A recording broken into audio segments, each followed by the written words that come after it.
அன்னை தகவல் சேனலில் இன்றைக்கி என்ன பார்க்க போகிறோம் அப்படின்னா NLCIL Neyveli lignite corporation India லிமிடெடில் பணி அப்படின்னு சொல்லியிருக்காங்க. எம்ப்ளாய்மெண்ட் டைப் என்ன அப்படின்னா ரெகுலர் பேசிஸ் அப்படின்னு சொல்லியிருக்காங்க. மொத்தம் எத்தனை போஸ்டிங் கால்ஃபர் பண்ணியிருக்காங்க அப்படின்னா 171 போஸ்டிங்க்கு கால்ஃபர் பண்ணியிருக்காங்க. என்னென்ன போஸ்டிங் அப்படின்னா junior overman trainee, mining sirdar, selection grade 1 posting அப்படின்னு சொல்லியிருக்காங்க. ஃபஸ்ட்டு ஜூனியர் ஓவர்மேன் ட்ரைனிங் மொத்தம் 69 போஸ்டிங்க்கு கால்ஃபர் பண்ணியிருக்காங்க. இதுக்கு எஜுகேஷ்னல் குவாலிஃபிகேஷன் என்ன எதிர்பார்க்குறாங்க அப்படின்னா டிப்ளமோ இன் மைனிங் முடித்தவங்க அல்லது மைனிங் இன்ஜினியரிங் முடித்தவங்க அல்லது other equivalent education qualification approved by the central கவர்மெண்ட்டில் முடித்தவங்க இதுக்கு விண்ணப்பிக்கலாம் அப்படின்னு சொல்லியிருக்காங்க. இதை தவிர valid overman certificate of competency from DGMS under coal mines regulation 2017 முடித்தவங்க இதுக்கு விண்ணப்பிக்கலாம் அப்படின்னு சொல்லியிருக்காங்க. அப்படி இல்லைன்னா any certificate in mining which entitled to work and as overman as per coal mines regulation 2017 முடித்தவங்களும் இதுக்கு விண்ணப்பிக்கலாம் அப்படின்னு சொல்லியிருக்காங்க. வேலிடு ஃபஸ்ட் எய்ட் சர்டிஃபிகேட் வச்சுருக்கணும் அப்படின்னு சொல்லியிருக்காங்க. பே ஸ்கேல் என்ன சொல்லியிருக்காங்க அப்படின்னா S1 கிரேடு பிரகாரம் ஸ்டார்டிங் சேலரி 31,000 கொடுக்குறோம் அப்படின்னு சொல்லியிருக்காங்க.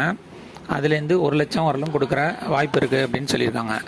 Second mining sirdar selection grade 1 102 posting call for பண்ணியிருக்காங்க.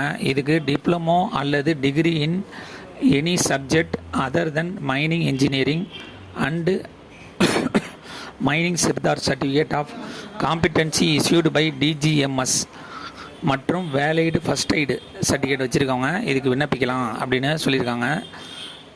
SG1 கிரேடில் ஸ்டார்டிங் சேலரி 26,000லேருந்து 1,10,000 வரலும் கொடுக்குறோம் அப்படின்னு சொல்லியிருக்காங்க. வயது வரம்பு அதிகபட்சம் 30 வயசு இருக்கிறவங்க வரலும் இதுக்கு விண்ணப்பிக்கலாம் அப்படின்னு சொல்லியிருக்காங்க. SC/ST கேண்டிடேட்டாக இருந்தாங்க அப்படின்னா அவங்களுக்கு 5 இயர்ஸ் ஏஜ் ரிலாக்ஸேஷன் உண்டு அப்படின்னு சொல்லியிருக்காங்க. OBC கேண்டிடேட்டாக இருந்தாங்க அப்படின்னா அவங்களுக்கு 3 இயர்ஸ் ஏஜ் ரிலாக்ஸேஷன் உண்டு அப்படின்னு சொல்லியிருக்காங்க.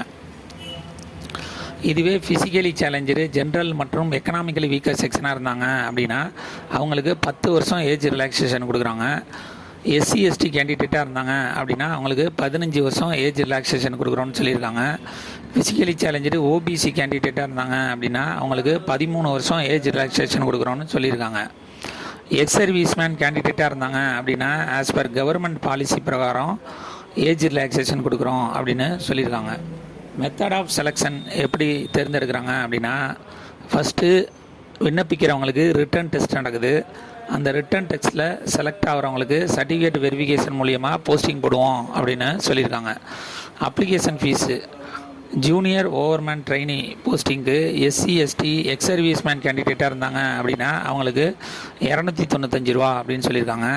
அதர் கேண்டிடேட்டாக இருந்தாங்க அப்படின்னா அவங்களுக்கு 595 ரூபா ஆன்லைன் எக்ஸாமினேஷன் ஃபீஸு அப்படின்னு சொல்லியிருக்காங்க.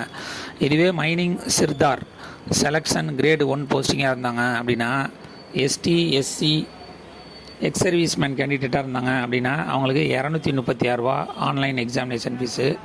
அதர் அப்ளிகண்ட்டுக்கு 486 ரூபா அப்படின்னு சொல்லியிருக்காங்க.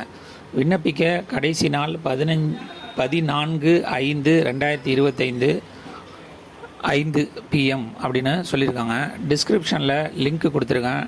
விண்ணப்பித்து வெற்றி பெற்று பணியில் சேர்க. நன்றி, வணக்கம்.